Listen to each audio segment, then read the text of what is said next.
Hello, welcome in. It's the PHNX Cardinals podcast, your premier Arizona Cardinal podcast. Like and subscribe.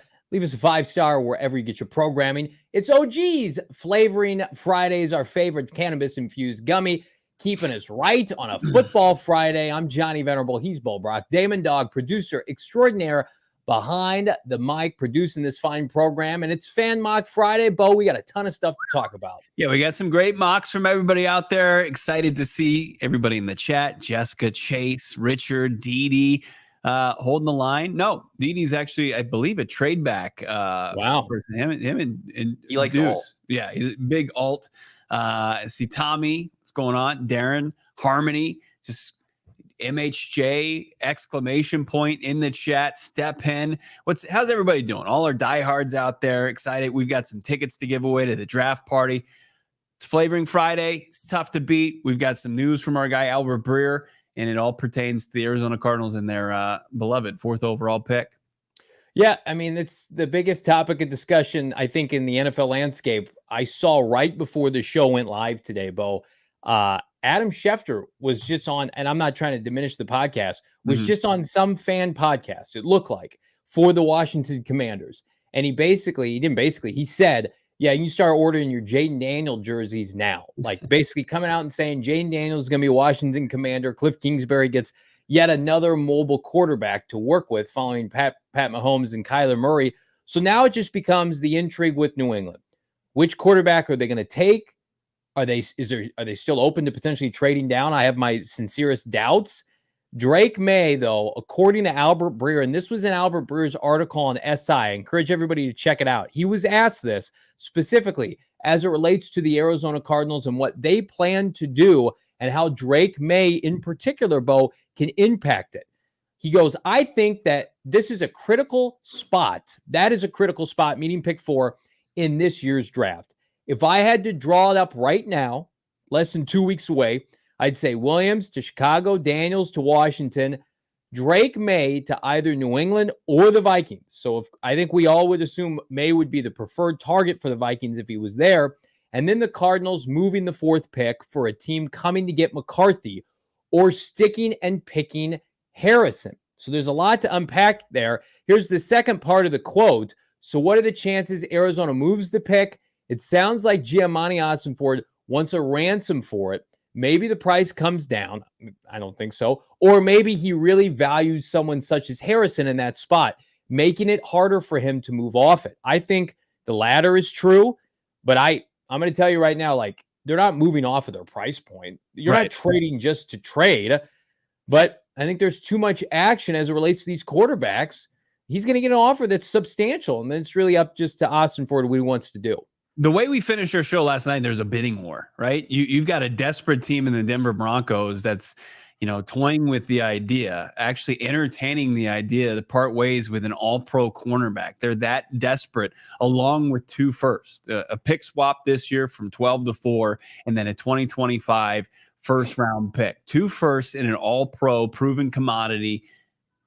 Patrick Surtain II. That's crazy. And that's the going price. That doesn't make things easier for Kwesi and the Minnesota Vikings, who, held their press conference yesterday and had, a good poker face and tried to say, hey, like, we could go with a top tier guy, or we're fully content taking a guy that we have to provide basically a Brock Purdy worth of infrastructure to carry along, as far as the new gauntlet that is the NFC North, that is competitive as it's ever been, with the Lions on the upswing, the Green Bay Packers, one of the youngest teams in the league, and they were in a playoff run and won a playoff game last year.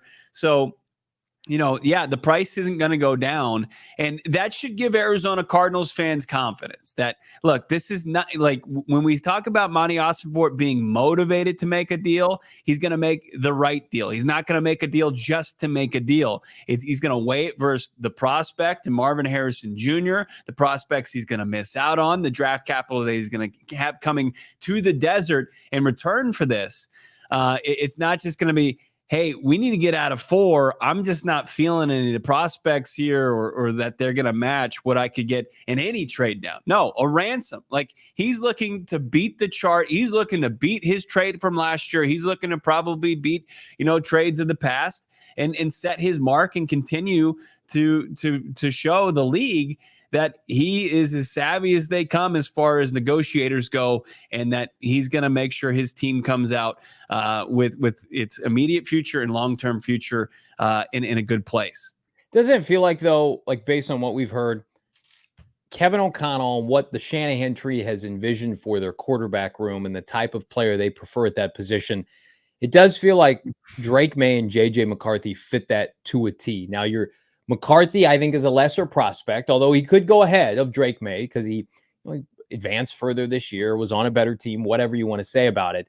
Like, Jayden Daniels, to me, goes to a situation that we all pegged him to go to Washington. Caleb Williams is not even in consideration for these other teams because he's going first overall. Like, I don't think it's crazy when people suggest, like, well, the Vikings can't have their cake and eat it too. You can't have the fourth best quarterback in this class. I almost think, like, you're splitting hairs. If you like Drake Maye, you probably like JJ McCarthy. Now, to what extent?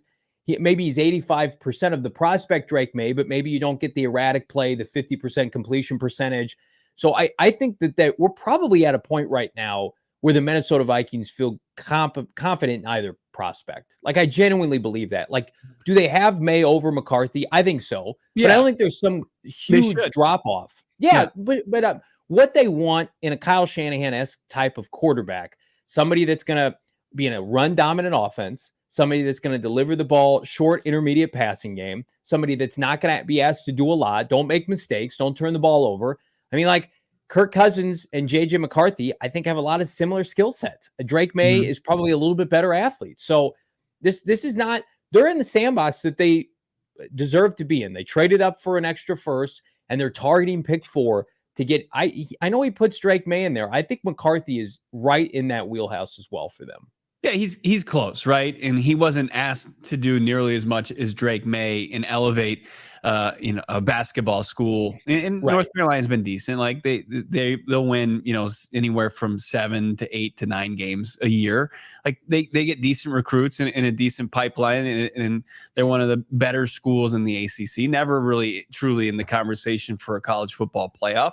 And you got a guy who's part of the equation because of his team's success. It's like team success plus, some projectables, but a guy who's all projectables. And what is the NFL like as far as that goes? And I think Drake Maye fits as far as, arm talent, athleticism, size, like, and JJ McCarthy has a lot of those, but maybe not nearly at the same level as Drake Maye. Like when you look at like the old like MLB scale where you've got guy, it gets up to 80 or whatever, and you say like Drake Maye in his arm talent is probably like a 70, where like JJ McCarthy's probably like a 60, right? And you look at their athleticism scores, they're probably like, 60s and 70s as well. So probably not a 70 for either one of these, but dangerous enough with their legs. McCarthy's a lesser prospect, but he still fits the category of what I think they want. And I think as far as, what Breer's outlining and what we're seeing today and how it kind of puts things in a clearer perspective is like when you hear the Vikings general manager talk about that they have different tiers, it's like if the draft dominoes fall the Vikings way on draft night and it goes Caleb, Jayden, JJ, and Drake Maye's available, they're willing to maybe meet the Arizona Cardinals asking price. If it's Caleb, Jayden, Drake Maye, and they're asked to pay, the 3 first-round picks and change for JJ McCarthy, maybe they're willing to call the Cardinals bluff and see how things play out. What's their bluff, though? Because I think in a realistic scenario, would be that the Cardinals, they don't, the ransom that Albert Breer outlines in his article on the Monday Morning Quarterback, it's not met. And the Cardinals stick and pick and take Marvin Harrison Jr. And maybe you can find a better deal with the Chargers, or, I know the Giants, it gets, real dangerous, and, you're calling a bluff with bad cards potentially at that point. I think that you could probably, like, I don't think they understand that they're not going to get him for like pennies on the dollar, but they're not going to have to pay what's being called a ransom or a haul for the Cardinals, but pay a premium with the Chargers. I'll bring up a point I don't think a lot of people have discussed. I think if Drake Maye falls to pick 4, he's not a Minnesota Viking. I think he's a Newark Giant. I think the Giants would be able to offer Ossenfort a more appealing package, Bo, based on the fact that we know the Giants really like Drake Maye. He's a superior prospect to McCarthy, and that would allow the Arizona Cardinals to probably get a future one on top of. What are you laughing about? What's going on here? I'm just putting my straw in my Capri Sun. I It's don't a know. Capri Sun Friday here on PHNX Cardinals. I think the Giants would then say, you know what, the Vikings can kick rocks. Here's a 1, here's a 2. Come at pick 6 and maybe even get Marvin, but certainly get Malik Nabers. Yeah. Like I think if the Vikings are hoping for Drake Maye at 4, like if they're celebrating if the Patriots say JJ McCarthy, that's going to be short-lived because I believe all these other teams, specifically the Giants, their ears perk up and they say, you know what, Cardinals, we're back in the bidding war. We're back in this game more so than we have been for a better prospect. I think it puts infinite amount of pressure on the Minnesota Vikings. And in a weird way, the Vikings should probably hope that JJ McCarthy doesn't get picked 3rd overall. Like I think there's a better pairing for the Vikings and McCarthy than I do for Drake Maye, just because the demand will be higher. We know that he's a better prospect. That's why I don't think the Patriots are going to pass on him. I think the Patriots are going to take Drake Maye at the end of the day. Yeah, I mean, like this is peak draft silly season, and you know, there's smoke screens going around. There's draft fatigue, prospect fatigue, and people just want to continue to try to spice things up for daily conversation, debate. When you really look back at it and like what did we kind of know going into the college football season in 2023? Like the 2 top quarterback prospects were Caleb Williams and Drake Maye.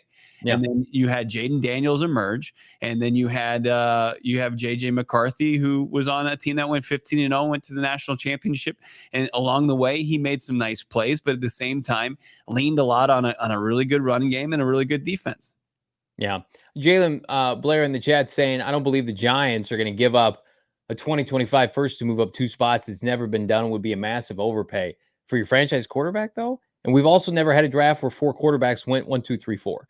So again, like I think we have to use different parameters as it relates to this draft, because this is the most valuable 4th overall pick in the history of the draft. Like you can make an argument when you have 3 QB needy teams and there are 4 quarterbacks that are worth taking in the top 5, according to scouts and experts, the Cardinals then are in the catbird seat. So I understand that people say, well, it's the 4th QB. That makes no difference to Monti Ossenfort. You and everybody else are pegging this quarterback class as a 4-tier group, at least in the top 10.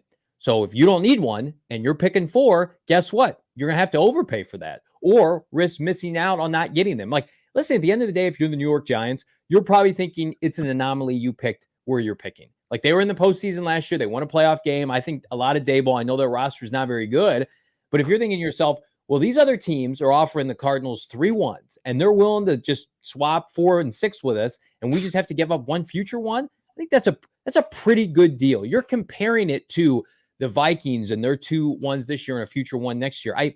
You might as well, if you're the Giants, and I think they would, rip the Band-Aid off now, get your QB, and then like you can eat Daniel Jones money. You can have a rookie QB scale. You're not going to be hemorrhaged by 1 future 1.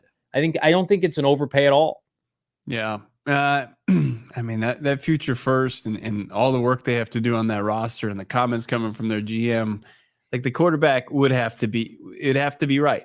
It would have to be the right one. And I don't know if JJ McCarthy is the guy. Well, I'm talking about Drake Maye being in that spot. Right.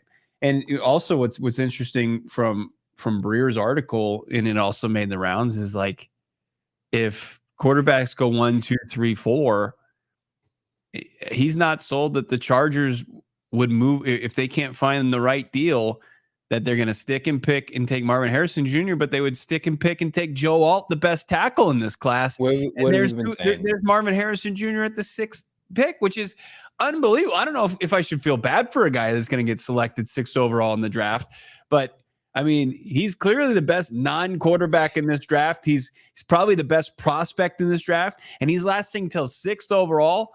I mean, that's pretty crazy. But, you know, when you talk about a deal down with the Giants, that you're still within Marvin range, which is crazy to me. Well, and you're also in a position where, let's say you did the Vikings deal. The Vikings came up to 4. Let's see the top 10 if we could, Damon. So let's say hypothetically the Arizona Cardinals are picking 11 and 23 and got the Vikings first round pick next year. So they're outside the top 10. What happens if Joe Alt goes 5th overall? Well, the Giants, you would assume, take Marvin. But then what? Like, I think the Tennessee Titans would probably be looking to deal back. Like, maybe they take Malik Nabers, maybe not. So then they become a prime candidate for you to go up with. Also, the Atlanta Falcons. Those are two teams that emerge that you've made deals with, specifically Tennessee, that you could say, we want Rome, we want Malik. Let's come up and get somebody. So I think this is very realistic. Joe Alt is a blue chip offensive tackle, and he is being watered down because the 3 better players in front of him play the same position, wide receiver. But he is in that group. He may not be Penei Sewell, but he's in that category of a Penei Sewell, of a Joe Thomas-esque prospect. Now, I don't know what kind of NFL career he's going to have, but like the fact that like Joe Alt came out of left field, we've been talking about Joe Alt, Bo, for like 9 months on this show. We've been talking about Joe Alt since last July. He has been in that category, and he did nothing this year to deter anybody from thinking he was OT1. All the people that said Alu Fashion was better, and that's hogwash. Joe Alt is like 21 years old. He's 6'9", 320 pounds, and ran almost a 5 flat 40. And I mean, if that doesn't appeal to Jim Harbaugh, I don't know what does. So that would not shock me at all. And I wonder if Breer's onto something that we're going to hear more and more momentum, because you know they want to trade down to take what? They don't want to trade down and take Rome Odunze or Brian Thomas Jr. They want to trade down to take J.C. Latham. So if they can't trade down, they're just going to pivot. I would imagine that they have Joe Alt pretty close to the 3 wide receivers, enough so to take him 5th overall. Yeah. I mean, even though they have a massive need at wide receiver, but it's based on how Harbaugh wants to play. Why we have our questions still about JJ McCarthy, because they're not a pass first offense, and right, it's a wide receiver rich draft that if you get a trade down, you'll have assets to address it later in the draft. Real quick, like Kyler Murray last year, he knows Herbert can elevate guys. Right. Kyler Murray elevated Greg Dortch and Michael Wilson and Trey McBride last year. I'm sure he thinks, well, shit, I'll just go get my guy Roman Wilson. I'll go get a Xavier Leggett or somebody, Ricky Pearsall, on day 2, and then we got Quentin Johnson. We'll sign somebody. I think they feel like they could get away with it, and it's not the worst strategy in the world. They have multiple 2nd-round picks. Like I don't think for a second Harbaugh is married to one of these top receivers. Yeah. If the Cardinals trade down to 11 and Marv lasts till 6, then you've got 7, 8, 9, 10. You've got 4 picks in 2 wide receivers, really, that would bolster your offense left. And as you said, like, you look to Tennessee, like, could they acquire assets from the Cardinals that are asset rich? I think that, listen, look what the Titans and the Falcons did this offseason. The Falcons gave Darryl Mooney a dumb contract. They have Drake London. They have Kyle Pitts. They're not taking a wideout. The Tennessee Titans signed dumb wide receiver contracts. They gave Calvin Ridley. Yeah. They have DeAndre Hopkins. They don't want to take a receiver. That's your sweet spot. You jump the Chicago Bears and the New York Jets, and you go up and you get Rome or Malik Nabers. Like that. I mean, I think that's a very likely possibility. Jim Harbaugh, like, the Cardinals dictate this draft, so does Jim Harbaugh.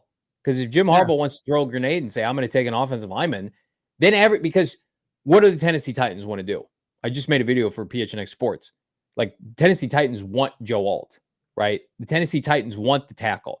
He is a plug-and-play player for them. So what do? They pull a Chargers. If they can't take him at 7, they trade down to 11 with the Cardinals potentially, and they take OT2 there or OT3. What a tangled web we're weaving here, as far as there's like 17 outcomes. That's the best part. Yeah. And a lot of you just in the chat remain faithful to the hold the line. I mean, some of you at least are. Let's take a look at some of these super chats. Our guy Damon didn't hear that. People are wondering if Damon's okay. Damon, would you mind speaking to the audience today? Yeah, and actually, I actually prepared a statement. If you guys would care. Okay, yeah, let's start with it. that. I'll let me see if I can add an extra camera here and put myself on screen. This is big of you. This got very serious real quick here. This is big of you. I didn't know that this was going to happen. I didn't know you had a prepared statement. Did you do it on draft? Was it GPT? No, I did not do it. This is from the heart. It's not AI. Sorry, let me put my specs on. This is Okay, really let's see it. stuff. He's Yeah. addressing the crowd following his dismissal from Hold the Line yesterday. Do you really wear glasses? I don't think I've ever seen those before. Shh. This is okay. Sorry. Yeah. Well, the floor take is this yours. seriously. You can even take us off the screen if you want. Are you done? No, go ahead. After you. First and foremost, I'd like to apologize to my family. If you stand for nothing, you'll fall for anything. And next, and most importantly, I'd like to say I'm sorry from the bottom of my heart to my fellow line holders. The great men and women of this line, they deserve better. And I came here to promise that I will be. It was a momentary lapse in judgment yesterday. I'm going to blame it on our friends over at OG's. Happy Flavoring Friday to all of you. And it will not happen again. So I let you guys all down. It will not happen again. MHJ or nothing. I will give my life for the line if need be. Hold the fucking line. Wow, powerful words from producer Damon there. Thank you. You feel like it's sincere, but his eyes didn't leave his notebook. It didn't really feel like it was from the heart. I'd like a replay of that. They very much did, but go ahead, because I actually added sentences that were not written down. Okay. So if you want to say that's not from the bottom of my heart, I have nothing else to say to you. Look, everybody deserves a second chance. Everybody does. And, with the HTL crew out there, this is ripping families apart. It is. This entire saga with MHJ is pitting our PHNX Cardinal faithful brethren against each other. Yeah, Bo could not look at Damon yesterday. He couldn't believe that he was willing to leave the line. I tried to talk to him after the show, and he was like, "Don't talk to me." Yeah. And then Damon had the gall to say that people were coming after him, and then I made a point to say that's the kind of abuse that Bo and I have felt for the better part of the month. Is it true people posted your home address on there? Yeah, I got doxxed yesterday. It was pretty rough. Also, like my friend, he said something to me that made kind of open my eyes. Rule number 1, hold the line. Rule number 2, refer back to rule number 1. Wow. That's it. I hate this. I hate this show. Super chat. This super chat's off the rails. Ghost of Pat Tilley. That's offensive enough. $10 super chat. Jesus. I don't even know if you paid $10 for this. I'll see what I can read. Pop quiz, kiddies. A, HTL, hold the line. B, hold the line. Asterisk, Denver and Certain. C, trust in Monti. Is this Damon's burner? Hashtag hold the line Monty. Hashtag Tim. D, hashtag hold the line. E, Johnny is a sissy who can't finish his steak. F, hold the line. All the above, hashtag hold the line. It's pretty good. Thank you, Ghost. I'm just gonna call you Ghost. Yeah. Let's go to our guy Donnie picking spreads. $1.99. Normalize this, Donnie. Yeah. Save us. But thank you for the $10 and in the chat there, the message. You already know what I'm gonna say. MHJ at 4 to AZ HTL. Kyle Odegaard, who's a friend of the show, covered the team a couple of years ago. Does a great job at compare.bet. Came out today and I basically planted his flag like he thinks, and he's just putting it out there, just his guess that Marvin to the Cardinals, because the Cardinals haven't addressed their number 1 receiver. And I think it's admirable. He's coming out and putting his flag in the ground. I don't know how anybody can be that emphatic. Is he at the rallies? Have you seen Kyle at the rallies, Damon? I mean, we always, like I say, we always are accepting more members. I think Kyle, after his tweets today, I think that, yeah, he's a part of the line. Here's what I'll say as far as that. Okay. I appreciate his passion. I mean, I'm with Kyle. I would love to see a future with Marvin Harrison Jr. in a Cardinals uniform, just like my co-host Johnny and our award-winning producer Damon. But just based on how this team likes to build and how they like, their draft picks, I just think that's something that is really heavily at play here. And just the fact that inactivity does not mean that Marvin Harrison Jr. is going to be a Cardinal less than 2 weeks from today. I mean, right. There's a bidding war going on, and Monti Ossenfort is letting that brew and build, and then he will strike when he feels like the time is right, and that he's maximizing the value of the fourth pick. And to say, hey, they haven't addressed the wide receiver position. This is one of the most impressive wide receiver draft class that we've seen in a long time. Like, and that's saying something compared to some of the wide receivers that have come out from round 1 to round probably 6 or 7.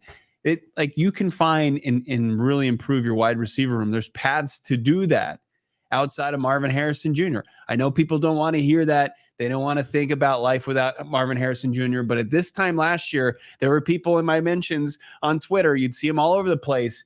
It's like, you can't pass on Will Anderson Jr. Well, the Arizona Cardinals passed on Will Anderson Jr. And we're committed to passing on. Not only did they pass, they called everybody to move out of 3. And Will Anderson Jr. is really good. He won the Defensive Player of the Year. Now, is he going to be Myles Garrett? No. Is he going to be TJ Watt? No. Is he going to be Nick Bosa? No. Is he going to be top 10 in his position? Sure. Is he the best pass rusher on his team? No. That's they just signed that guy from Minnesota. Yeah. So like, he's a good player, but Monti Ossenfort realized, like, you can find good players, right? And he traded down and he got a guy that's a bulldozer in the run game and is going to protect his $230.5 million prospect or asset in Kyler Murray and Paris Johnson Jr. So, and got all the draft capital. So, like, Monti Ossenfort, if he trades down, like, it's the people that are saying the same thing about Marvin Harrison Jr. that they are about Will Anderson Jr. last year. I think you're going to be proven incorrect again, that it's going to, hamper the Arizona Cardinals' ability to get better. Well, like, yeah, they don't have an X receiver. Look at this. I would argue, like, they're trying to get one. They're going to get one. They think that they can get one in the draft. Like, I think it would be better for the hold the line truthers, like my producer extraordinaire Damon Dog, if it's just Marvin and maybe like Malik on this list, or maybe just the big 3. I mean, like, they've worked out a lot. They've met with a lot of receivers. What does that tell you?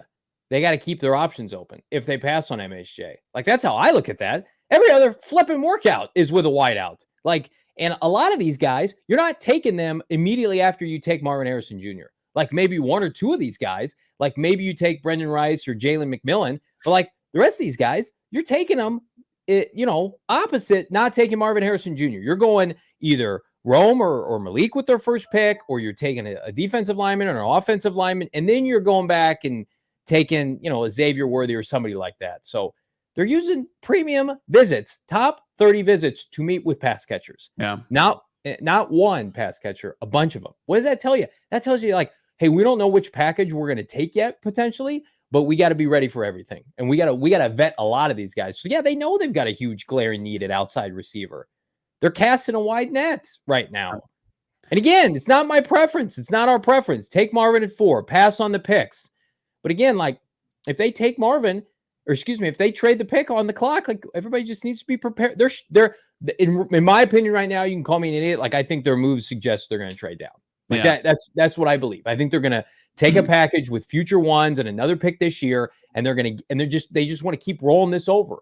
And like, I disagree with that. I would take Marvin, but like, this is how they want a team build. They don't want a team build with pigeonholing themselves to a receiver at 4 potentially, and not giving themselves an avenue to add elite talent every single year. And I know there are people saying, like, the Cardinals beat account tweeted out a picture of all the picks they had, like 6 picks in the top 90, and people lost it. Like, that's enough picks. Hey, go look at the Cardinals depth chart. Go look at their top 11 on offense and defense. It's not to the caliber of San Francisco or the LA Rams, or a lot of positions, the Seattle Seahawks. Like, Marv alone isn't fixing that for you. I would still take him, but like, they're gonna have to come and they're gonna have to spin this, and they will. They'll sit at that press conference Thursday night, Bo, after taking 3 players in the first round, one of which is not going to be Marv potentially, and they're just going to say, guys, we have a lot of needs. This rebuild started last year, so it just added 3 starters to the roster. It's just reality situation. Yeah. If they did that, they've got 7 top 100 picks, 7 top 90 picks, and 2 ones next year. Right. And 2 ones next year. And I see, like, Ozzy saying, well, the Cardinals won 4 games last year and the Texans made their way to the playoffs. Well, completely different stages of rebuild. The Arizona Cardinals also didn't have their franchise quarterback for half the season. Yeah. And it was one of the worst rosters in the league. And that continues. Like, the roster is continuing to be rebuilt. Now, did they find some building blocks. Yeah, absolutely. But completely different situations. Like the roster last year was the worst in my adult life. Like it was worse than 2018. Now 2018's was had a far worse head coach. You could name guy. You could like Patrick Peterson, Chandler Jones. The Cardinals roster last year, their best players were their rookies. Right. And like the second year players like a McBride, and then Kyler comes back. Think about they couldn't move off of Isaiah Simmons fast enough. They traded Rondale Moore for a backup quarterback. Those were the guys they were in camp with last year. Colt McCoy was their starting quarterback. And then he was doing broadcast television. That was the team last year. So that, like, of course they're gonna sit up there and be like, guys, shit, we better take 3 position players in the top 27. Like, look, go back. We should do that before the draft and just to prepare everybody and go look at the training camp roster for this team last year. I am as guilty as everybody overvaluing players, and I think Jonathan Gannon coached this team up. Good hell, guys. Like, it's been rough for this franchise. It's not even down to the studs. Like, they dug up a hole and started from scratch and filled it with concrete. The cleanup wasn't just like tearing it down. There was shit on the walls. It was a complete mess. They had an infestation. They had mold. They had to get, poison control out there. It was terrible. Termites everywhere. Yeah. Like, they would never come out and publicly say that, but their moves have shown you that. Rondale Moore, second-round pick. See ya. Isaiah Simmons, first-round pick. See ya. Eating $30 million for DeAndre Hopkins to go away. Bye. They just lost DJ Humphries, their left tackle. They're paying him X amount of money not to play for them this year because they had to cut him because he blew out his knee. Like, there have been extenuating circumstances. Go look at overthecap.com and look at the players that they're paying. I mean, it's ugly. They got to add talent. So I get it. I don't like it, but I understand it. Right. You get a couple swings of the dish with runners on, and you've got potentially 7 top 90 picks. That's insane. With 3 of them being in the first round. Hopefully Jackson Holiday's not at the plate. Wow. Let's take a look at some of these super chats here. You guys are crushing it here on the PHNX cards. Kev Brooks, 199. Thank you, my guy. I don't think it's worth it to trade to 6 and miss Marv. You might get Marv at 6. You could. Yeah. I mean, it's a big if, right? But you have at least in that position an ability to get a big time playmaker in this draft. I'm going to ask everybody right now, would you like if it was on the table, would you rather have Marv or a first round pick next year in Malik Nabers or Rome Odunze? Okay. That might be interesting to some people. Yeah. They probably do that. Yeah. They'd be like, oh, shut up, Johnny. I don't want to talk about that. I just want to push it down. We're doing hypotheticals here to look at every angle of it. We can't have a coronation. No, I don't want to have a tough conversation that involves us in any scenario passing on Sweet Baby Marv. David Broderick jumping in from Bumblefuck State. We love it. $5 super chat. One more day down. One more day. Jobo's dream of offensive line from Jabroni Tech selected at 11. I saw yesterday's show. Shame on you, Damon. Oh, that's got to be tough, especially after his Damon losing supporters. This came in before my statement. Hopefully I won David back a little bit. I don't know. David just texted me to say he stands by it. If you think they're just gonna forgive and forget that quickly, I don't know, man. You got something else coming. He said HTFL. No one's gonna hold the line like me in these last few weeks here. I'm done. No other offers. You guys are bad guys for even entertaining other offers. Yeah, we're real bad. Gannonite, $4.99. MHJ will be the pick at 4. Gut feeling. Draft party will be elite. Half of that statement's for sure true. The draft party is going to be elite. We got 3 tickets to give away to the draft party. Those are going to get announced at the end of today's show, as well as our Fan Mock Friday. But I hope you're right. I hope that they just say, you know what? We feel good about the players we brought in. We feel good about our scouting department, the players we're going to get. We're going to take Marvin at 4. But David, he's been run back by Damon. But we'll see what the package is. You're a sweetheart, David. Damon is he's Tim Tebow after losing to Ole Miss. It's that fiery post game speech. I promise, no one will hold the line more than I. Exactly me. That is exactly me. It was a great speech.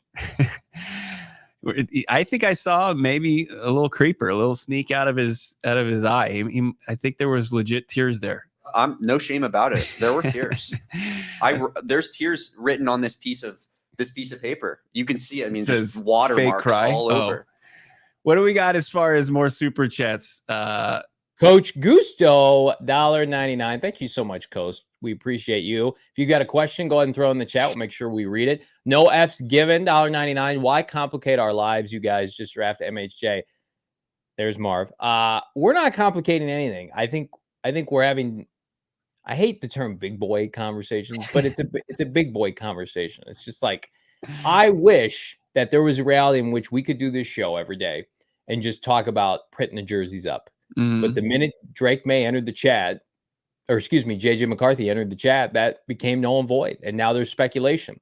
And I think there would be less speculation if the Vikings hadn't done what they did. Everything changed a month ago when the Vikings decided to have an extra first-round pick. So at that point, since that point, these conversations have been warranted. Like, we're not having these conversations just to have them. I see people's, this is clickbait and blah. No, okay, that's fine. If you want to believe that, 100%, that's on you. Sure. The Arizona Cardinals are taking trade offers for JJ McCarthy right now. They're taking trade offers for the 4th overall pick. They've talked to the Denver Broncos. They've talked to the Minnesota Vikings. I'm sure they've talked to the Raiders and the Giants. Like, now, do they get to a place where none of those offers are good enough? I hope so.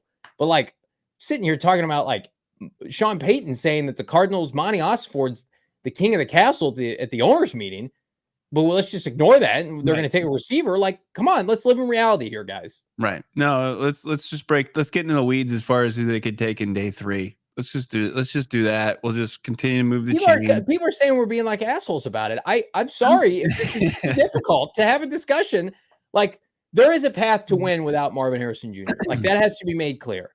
It's not our preference, but the Cardinals aren't just going to do this draft, not take Marvin, and just basically say, we're going to go 17. Jr., I'm done. It's the same crowd that's here saying if they pass on Marvin Harrison Jr., I'm done. Like, there's a path forward. The best tackle they've had in 20 years as a rookie, and the people were complaining. I think if you ask me today what I think is going to happen, I think they're going to trade down and they're going to come back up and get Rome Odunze. I think that's going to be the play, that they're really going to try to make that happen. I've been, and that'll appease some people, but not everybody. This today, I've been hesitant to say this, but and this is just all gut. This is all gut. This is not. What's your gut say, Bo? It's all. I'm getting like Rome Odunze, Paris Johnson Jr. vibes, like where we were at this time last year with Paris Johnson Jr. But like, I could be completely off base with it. It's not based in anything beyond just, Manalytics, my gut, and it's Dogalytics, whatever you want to call it. No, you don't get to use Dogalytics. Why not? Because I'm Damon Dog and I get to decide what goes on. I didn't know you were the Dogalytics. I'm going to jump this table right now. Okay. You even mentioning Rome Odunze as being the number one option. Who said, like, I apologize. We're not sourcing anybody with this. It's come out that the Cardinals, Tony Pauline said that Rome Odunze crushed his interview with the Cardinals. Now, Tony Pauline also said Luke Whippler would be a Cardinal, so we'll see about that. But I saw Tony Pauline. Somebody did a breakdown of the last 5 draft classes and people who evaluate and put together big boards and how accurate their big boards are. Poor Tony Pauline did not come out great in that. Here's what I'll give Tony some credit, though. Senior Bowl. What did he say at the Senior Bowl? He said that the 3 quarterbacks were going to go in the top. That's the first time we had heard that, like, definitively. Your interview with him, he was like, Patriots probably going to go quarterback. Obviously, it's going to go 1, 2, 3. So I think he has like the general idea. Were desperate. He was saying it back then. Yep, he's 100% right. I think Cardinal fans need to start familiarizing yourself with Rome. I think Rome is. That's a great comparison to Paris last year. And I know Paris loves Marvin and their boys, and the Cardinals love Marvin. But the Cardinals probably want picks and Rome over just Marvin. Yeah. It's not that drastic of a fall off. I mean, you go from a 6'4" playmaker to a 6'3" playmaker. I think that Marv is probably more nuanced in his route running. But you get him with the right coaching, obviously with a really good quarterback, a guy that can throw a deep ball like Kyler Murray. I mean, you see what Doug Farrier said, not to interrupt you, USA Today. Mm-hmm. You know who said Rome Odunze's comp is? Terrell Owens without the noise. It's pretty solid. Like top 5 receiver ever. I mean, I think Cardinal fans want one of these big 3 receivers. I think they can talk themselves into any of them. Yeah. But I mean, there's work to be done if you trade down. That's immediately putting ice on the sting. Like you get one of those guys and you got a good old ice pack, just put it right on the sting and miss out on Marv. But, hold the line. People will probably tell me different. Let's see the super chats here. Continue here. Guys crushing it. Tom Bauer, $4.99. You guys have become a staple of cooking dinner every night. Another great show. Keep it simple. Take Harrison and then BPA. It's 27 and 35. Hashtag hold the line. Thank you, Tom. Thank you for having us in the kitchen with you. Yeah. While you're making probably some great meals. Monty's going to be in the kitchen less than 2 weeks from now. He's going to be cooking up some big time picks. What happened to my guy below Brock? He was the source for Monty, and they found out that he was on the show, and then they had to snip him. Gan and I. Ghost of Pat Tilley's back, and he's throwing threats out here. Another $10. Johnny, you sissy, pay you $10. You call my handle Dorch and Tilly, 83 slot guy who is clutch. Hashtag hold the line. I only read that Ghost of Pat Tilley because you complimented our guy Greg Dorch, friend of the program, part of the program here. Speaking of part of the program, as is our friends at Desert Financial Credit Union. Not only part of the program, it's the official credit union of PHNX Sports and PHNX Cardinals and the Venerable household. Now, for more than 84 years, Desert Financial has been Arizona's largest, most trusted local credit union, dedicated in creating exceptional experiences by giving back to the community here in the Valley and providing financial solutions that, guess what, make lives better. They've made our life better. They've got a ton of different locations. It's easy for me to get my cash from my checking account, and they do more than that. They've got checkings, savings, mortgages, loans, credit cards, investment options, and more. Just find one of their many locations. Go to their website, desertfinancial.com, and get the financial advice you need to make your financial well-being better for your family. If you're an Arizona sports fan, there's no better place to do your banking than Desert Financial Credit Union. Again, it's the only place you can show your team spirit every time you make a purchase with the exclusive Arizona Cardinal Visa debit card. Check it out right now. Open up a free checking account online in a matter of minutes.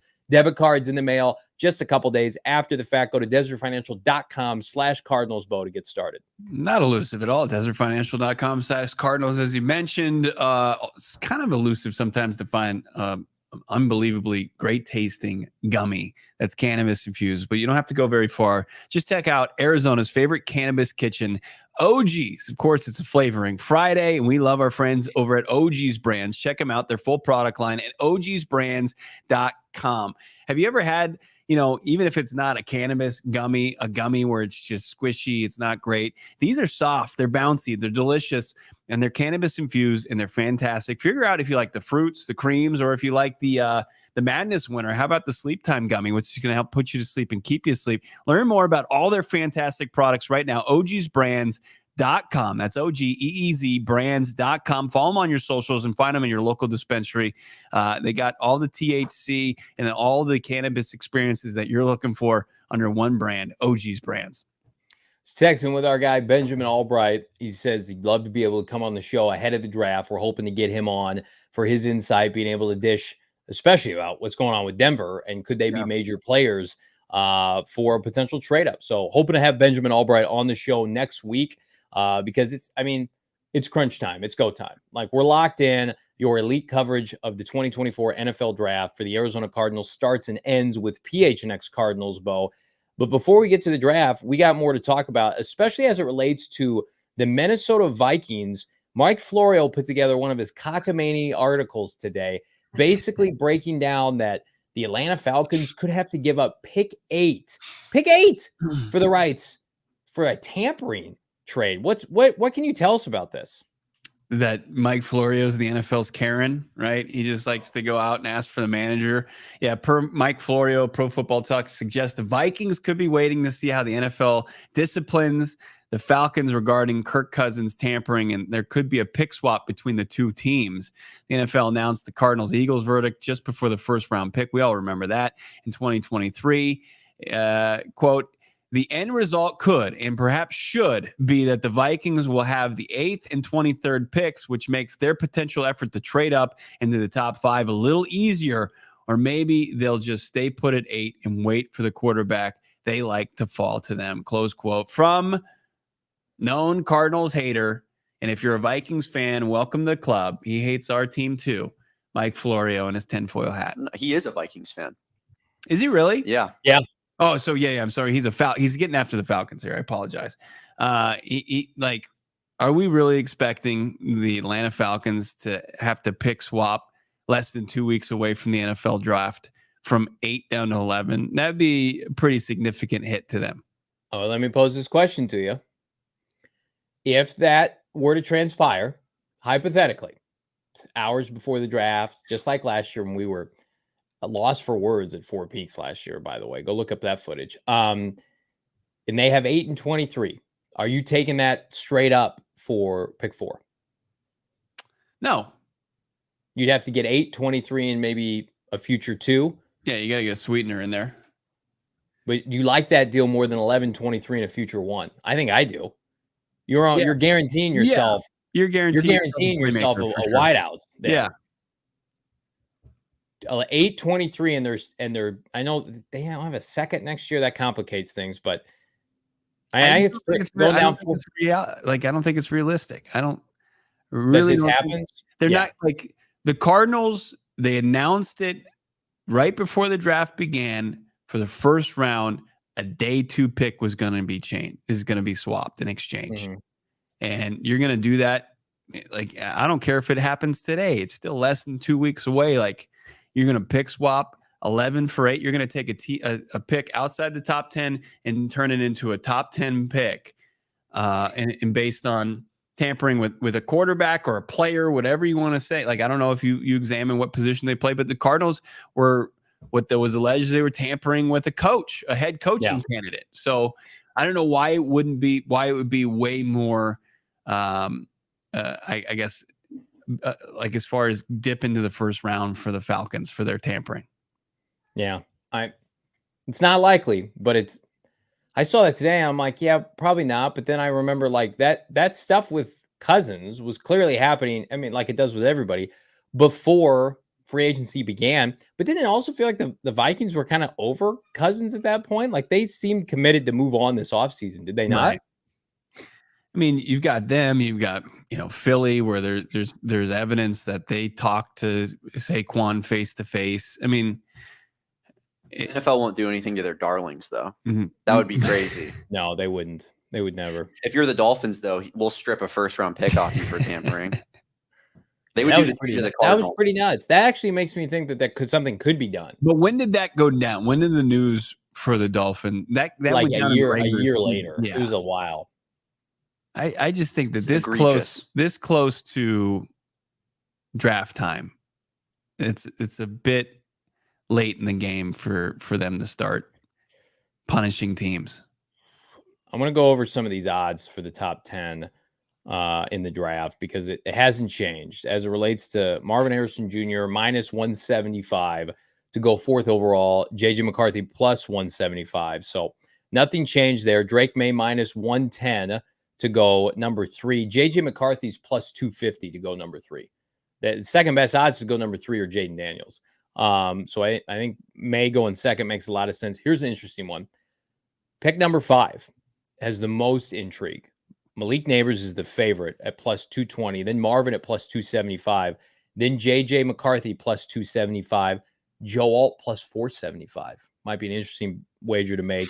And then what was the Marvin odds? Plus 275 for the Chargers. So he's the favorite. No, Nabers is plus 220. So am I hearing you incorrect? Plus the favorites right now is more of a favorite than plus 275. Yeah. Oh, I'm sorry. Yeah.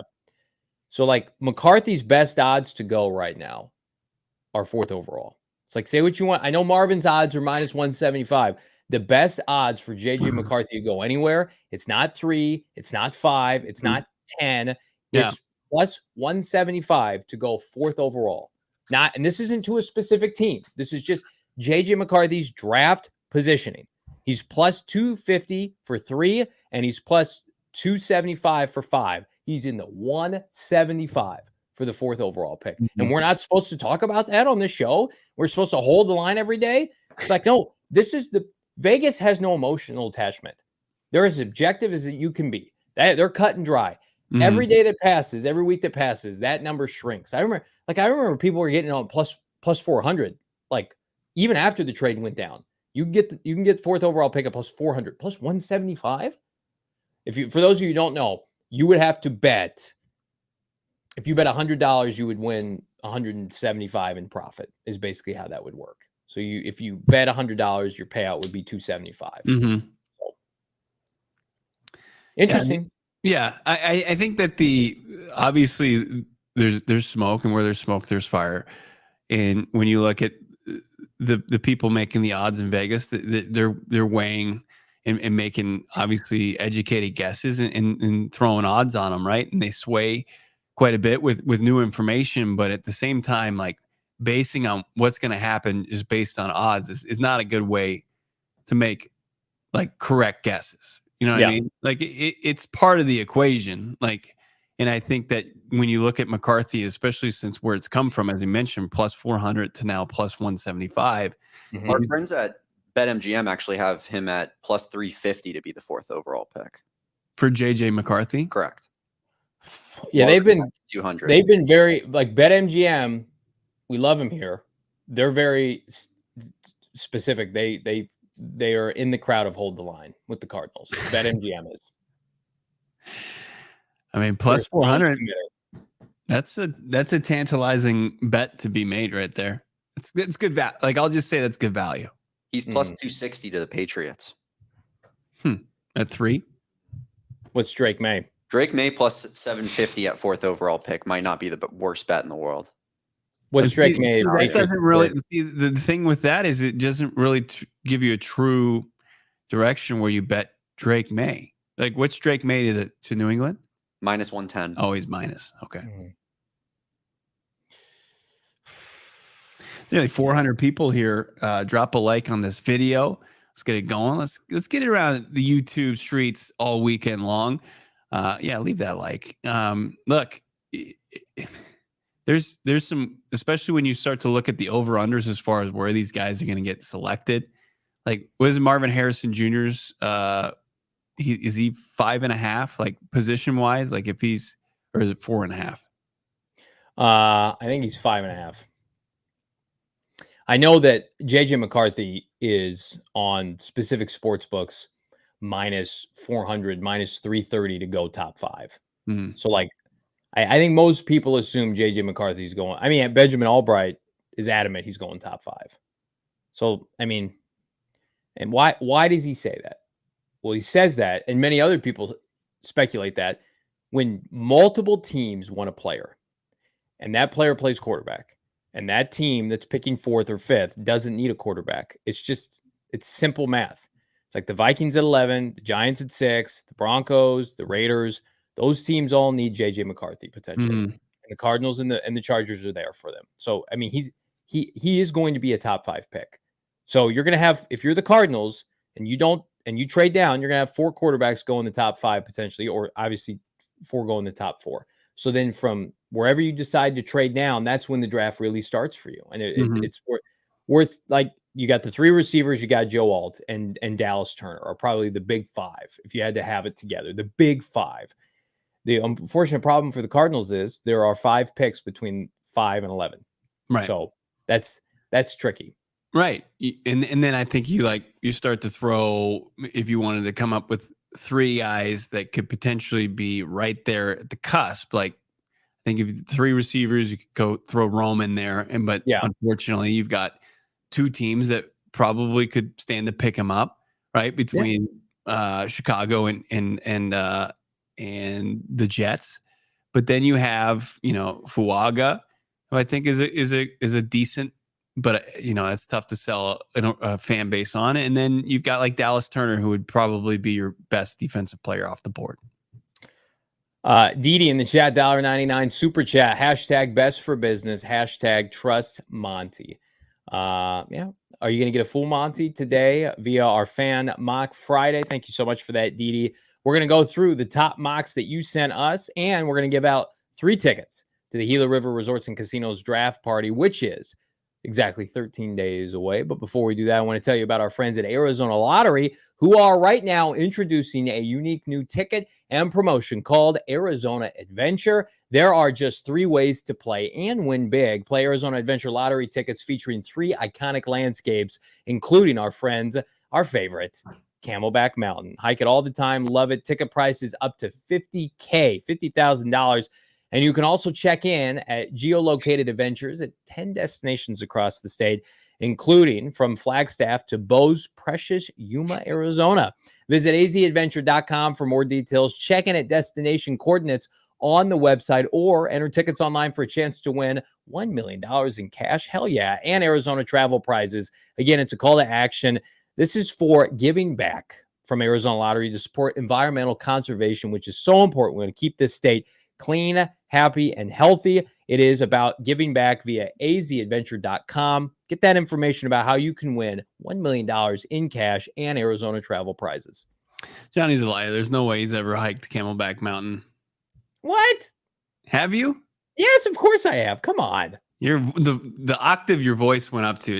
It feels like you're. That's rude. Come on, Okay. man. That's All rude. right. Hey, we had a pickleball tournament as this company. What was that? About a year ago plus. I came in 3rd out of like 15 people in this company over you. What does that have to do with hiking? It's athleticism, coordination. Okay. All right. Acting like I'm some kind of slug that never moves. Okay, bro. No, that's what I wasn't insinuating at all. We were talking about Johnny being on the ton yesterday, weren't we? Yeah, he's out there in the lab on the Peloton. I just think for somebody that in your take on the solar eclipse and how you don't have time for that, I just would have figured you don't have any time to get out there. Well, I always prioritize my physical and mental health. I don't prioritize looking at the sun like a second grader. No, I prioritize things that are important. I'd like to live longer for my kids, for their well-being. I don't want to look directly in the sun with a pair of like binoculars. I'm not into that. I'm into producing content for this network and working hard. Thank you. And thank you for your service, Johnny Venerable. You're a good man. Here's something that Johnny can get on board with. Everybody can get on board with. Our friends over at Prize Picks. We got that PHNX promo code that's going to get you that first deposit match up to $100. It's daily fantasy made easy, made as simple as possible. Check out what's going on over at Prize Picks right now. Daily fantasy sports. It's the #1 and largest daily fantasy sports platform in North America, and it makes the most easy and exciting way for you to play DFS. And you're not going up against everybody. You're just going up and you're picking from 2 to 6 players, more or less. That's all you need to do with Prize Picks. It's that simple. Check it out right now with baseball season in full swing. You got the NBA season winding down. You got the playoffs coming up here soon. Check out what's going on over at prizepicks.com. Make your account. Go prizepicks.com/PHNX. Use the code PHNX for that first deposit match up to $100. Pick more, pick less. It's that easy. It's prizepicks.com/PHNX. Isn't it great? Adam Schefter came out today and said, print the Jayden Daniel jerseys. And our guy Matt Miller saying he's buying JJ McCarthy being in play for the 2nd overall pick, and he's just like, "Hey Matt, we like your draft write-ups. You're a nice guy. Stop making predictions. You're wrong about everything." Like Adam Schefter works for that network, and he has to see Matt Miller's predictions. Adam Schefter should just text Matt Miller and be like, "Dude, stop. Let me do the insider reporting. You do the draft breakups. Tell us what prospects you like." Man. Has Matt Miller ever made a prediction that was correct? That's embarrassing. This is what I think that if Shefty was approached by Matt Miller at a company party, he'd have to introduce himself. You don't think that? Poor Matt Miller, man. Well, no, I think Adam Schefter knows who Matt Miller is. You do? Yeah. I mean, he basically took over for Todd McShay, kind of. Todd. It's more Jordan Reed. Like if I'm looking at the ESPN draft analysts, it's Mel Kiper, it's Jordan Reed, probably Field Yates in some capacity. You think Jordan Reed's over Matt Miller? Yeah. Okay. Matt Miller's got a pretty big name. He does. He's like He's been on draft Twitter forever. Sit the insider game out, Matt Miller. That's all I'm asking. Right. Second overall, JJ McCarthy. No. Jane, come on. You think Cliff Kingsbury and JJ McCarthy are vibing? You think that's going to lead to production in Washington? Good hell. Terrible. All right, we're going to. If that's like JJ McCarthy and he hands off to an ancient Austin Eckler, like that's Washington's, like their offseason. A good way to get the first overall pick next year. Hiring Dan Quinn and Cliff Kingsbury. So that's a good way for that team to continue being a laughingstock. All right, let's see how many mocks are laughingstock and how many mocks are a full Monty. Again, we're giving away 3 tickets to Gila River Resort's draft party immediately following Fan Mock Friday. I got this one off the top today, and I thought it looked pretty damn good. This is from our guy Brian in the chat, and he went chalk, and I respect that. Again, no flash, though. That's my 3 favorite pick combinations that you can make with this team. Marvin at 4, Jerzon Newton at 27, Darius Robinson at 35. In this scenario, I think they'd try to make Darius Robinson an edge rusher. Then, of course, Kyrie Jackson, the long corner out of Oregon, who a lot of people have seen creeping into the second round. Braylon Trice, a mock darling of ours, Bo, from Washington, and, of course, Brendan Rice. So no offensive line help, which is the only ding. I'm going 4 out of 5 Monties. I like it a lot. Yeah, you're going to need Evan Brown, some of the guys you re-sign, whether it's Elijah Wilkinson or Tristan Colon, and then the signing of Jonah Williams to work on the offensive line and then get it beyond round 3. But, yeah, this is what you've really done is you really went after the front 7 with Johnny Newton, Darius Robinson, and Braylon Trice, and you love it. And then the wide receiver room is bolstered as well. I'm going to go 3.5 Monties on that. Let's go to our guy, Rudy. Tough grade, Bo. I took things down. You just can't hand out, full Monties. I think 3.5 is really solid. That's good for me. That's a 70%. That's a C. That's not, look, I said 3.5 is a good grade. I don't know what you want me to do. If you're going on the old grade, like traditional grading scale, cool. But you're going off a Monty's worth more than. Yeah. Okay. Let's go to Rudy. Diehard Rudy checking in. By the way, like this video, Marvin Harrison Jr. And he went all 7. He went the full Marvin Kool-Aid with 27. Zach Frazier 35. Kieran, the tackle at Yale, at 66. Braylon Trice, Malachi Corley with the final 3rd round pick. Dwayne Carter, interior defensive lineman from Duke. Braylon Allen, the running back from Wisconsin in the 5th round. Nehemiah Pritchard, who's a top 30 visit guy, a corner out of Auburn. Jordan Jefferson, interior defensive lineman from LSU. And Trey Taylor. What do you got, Johnny? I'm going 2.5. I don't think the front 7 was addressed nearly enough. A Duke front 7 player, Dwayne Carter, respect to him. That's not good enough. And I think, if you're not going to get a defensive lineman, you better damn well get a stud edge rusher. And by defensive lineman, I mean defensive tackle. So I don't love Kool-Aid, you know that. And so I got to think there were better options. Probably Darius Robinson was available. But again, Marvin and Zach Frazier, to me, are the stars of this mock draft. I love both those players. It's a great point as far as the defense is hardly addressed here. Like, I know that Kool-Aid is a good prospect.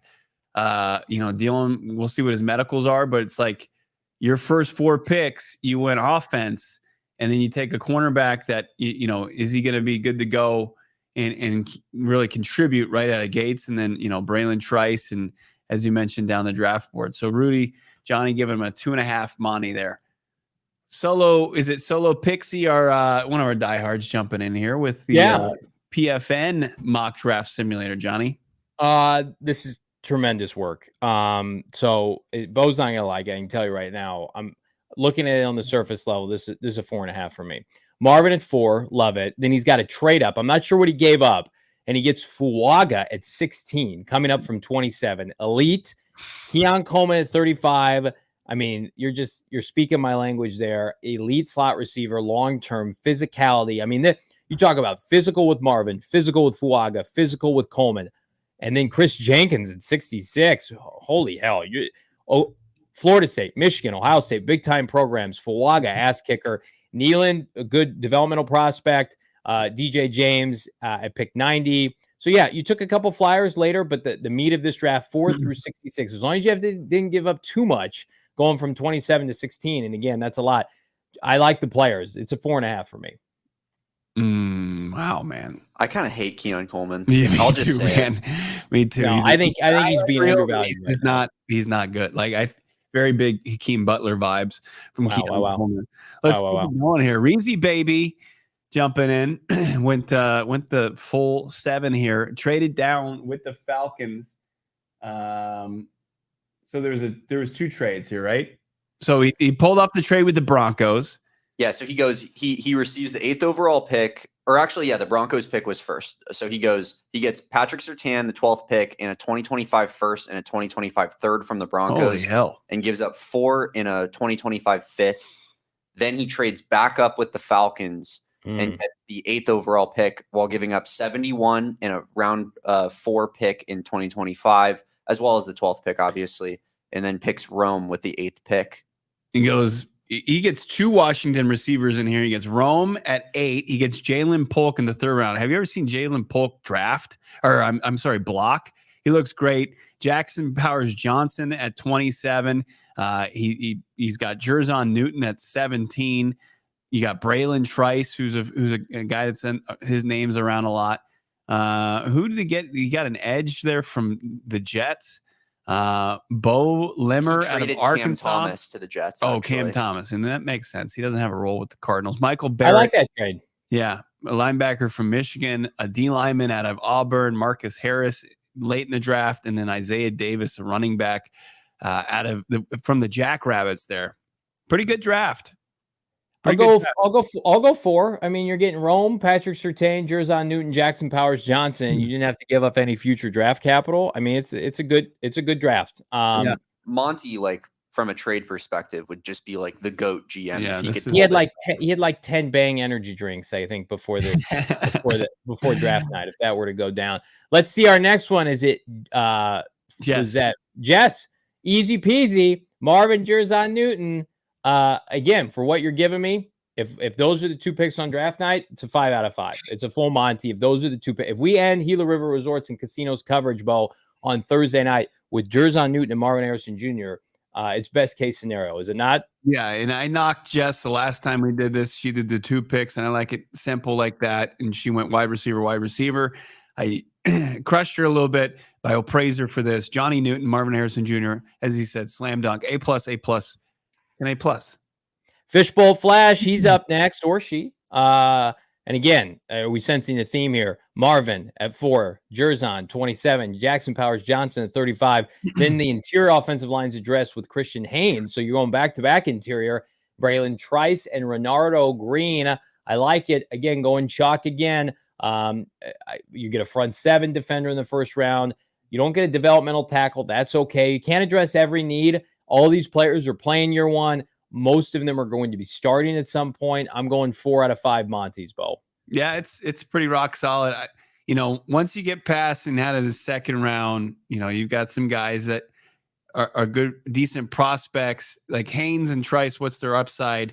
And then Green at the cornerback spot. I think a lot of people maybe like him more than Jones as the corner from Florida State. So good value there at 90. Let's check out Joel's mock here. I just want to say real quick that I love this draft. The only thing I would change is Christian Haynes, because you already got an interior offensive lineman the pick before. If you just switch that out, I'd be like, that's like maybe my ideal scenario. I think 66 Christian Haynes coming in would have a tough time as a 3rd rounder making the cracking the lineup or making the roster. Give me Ricky Pearsall in that spot. Yeah. 5 out of 5.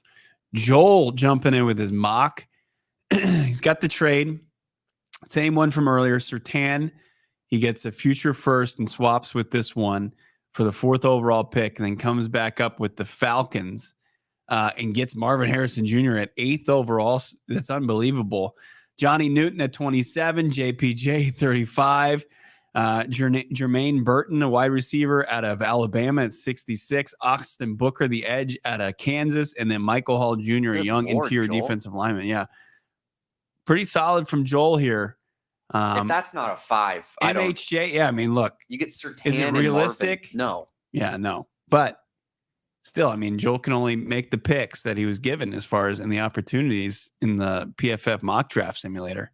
Yeah, it's a 5. I mean, he was having fun cooking, and again, you're getting. I'm not knocking Joel here, but it's just it loses a little luster for the. It's unrealistic. Han shot first, the final mock of Fan Mock Friday for this week. Again, Marvin and Jerzon Newton. Han shot first, going with a trade down, then a trade up. So going from 11 back up to 5. And again, something we did in our mock yesterday. And then going up again to get Jerzon Newton at 23, Zach Frazier at 38, Brendan Rice. And then on day 4, having 2 4s and 2 5s, highlighted by Cooper Beebe in the 4th round. Again, another solid group. A little trade at the bottom. You traded away. Yeah, Marshawn Lattimore. A 3rd round pick, a 4th round pick, and it looks like a future 4 for Marshawn Lattimore.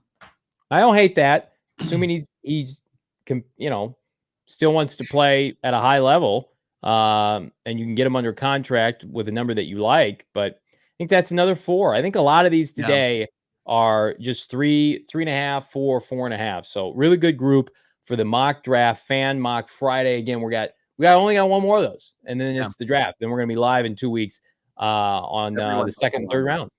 Everybody, every single kind person. of. I mean, there was a lot of trading. It was the line. It was. No, somebody had Rome in one of their mocks. Oh, that's right. There was one Rome. Speaking of the draft party, we got some winners for some of our tickets that we had left over. We had a listener, David Lee Sears, who was nice enough to get some tickets that we could give away. We gave away 3 last week, and we've got 3 more to give away today, Johnny. Yeah, these are singular tickets, so I apologize. It's not pairs. So please let us know if you can't use your ticket. We're going to gift them to somebody else. We're going to try to do this 1 to 2 more times before Gila River Resorts and Casinos draft night. Again, this is for Thursday, April 25th at 4 p.m. The party starts at Wild Horse Pass and Casino. We will be there, as well as 100 plus other people, PHNX Cardinals, PHNX sports personalities. These lucky 3, including the people that we added last week, these are 3 additional peeps. All you can eat, all you can drink, or free food, free drink. Great vibes. Here they are: Luke Stevens, Greg Hanlon, and Paul Urban. You 3 gentlemen are winners of a singular ticket to Gila River Resorts and Casinos draft extravaganza. Again, free food, free drink, and great vibes, giveaways, and more. We will be there doing our live broadcast at Gila River Resorts and Casinos at Wild Horse Pass. Luke Stevens, Greg Hanlon, and Paul Urban. Congratulations. Again, if you are still interested in going, don't have a ticket, want a ticket, DM myself, Bo Brock, Damon Dog between now and the end of next week. We will try to get more tickets to give away, Bo. It's absolutely. And if you are one of those winners, same thing. If you got any issues, just DM us and we'll figure it out for you.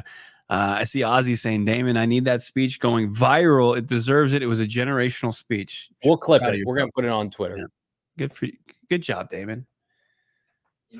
I had to come in hot today after yesterday, and I knew that the people needed to hear me speak and from the bottom of my heart say how sorry I was. Wow. I'm sorry that this video didn't have 200 likes yet. That's what I'm sorry about. Let's get some likes on this video right now ahead of a big weekend. Are we going live on Sunday night, or are we doing audio only? Whatever you want to do. I mean, we're less than 2 weeks from draft day. If we need to do a show Sunday night, I'm in for it. If this show not on HBO anymore, I mean, let's just do it. There's nothing else to watch. I was going to incentivize with likes, but now that's been ruined. Yeah, let's do it. To it. If this show, I'm kind of waffling. I don't know. I'm like 350 on the line. I'm like 350 likes, 350 likes, and we'll go live Sunday night for Cards After Dark, 8:30 p.m. And we'll crack 348. I'm out. I'm going to be 10 toes up, sleeping in my bed by 9:30. Was it 8:30 on Sunday? 8:30 Pacific Standard Time, Sunday night. This stream gets to 350 or more. But in the meantime, drop a comment down below. We've got so much content coming out at PHNX Sports here on YouTube. We've got prospect breakdown videos, and then Bo will be at the facility on Monday. Gannon's talking. We're going to hear from JG, Bo. I think we're going to hear from JG. I know they're going to be working out. They're going to be in there just throwing around some weights. I don't know. Maybe I'll get in the mix. I don't know, but we'll see. It's going to be the first. I don't know. The Cardinals opening up their strength and conditioning program for the offseason.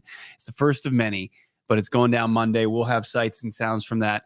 Expected to hear from somebody from the organization around noon. Of course, follow at PHNX_Cardinals on Twitter and Instagram. Follow at Johnny Venerable. Follow Damon Dog himself at DAWG, and follow me, Bo Brack. Thank you for everybody tuning in today. It's been another banner week here on the show. We got post-game shows tonight. Suns, Coyotes, don't miss out on those, and D-backs as well. Yeah, D-backs post-game. Man, we got a triple header tonight, so the fun does not stop here as we close our show here on PHNX Cardinals. Anything else? Do we got a super chat there or no? I think we're all square on. We're caught up. All right, let's shut it down. Barring any breaking news, we'll talk to you hopefully Sunday night. Get those likes in. We all silly like the mayor.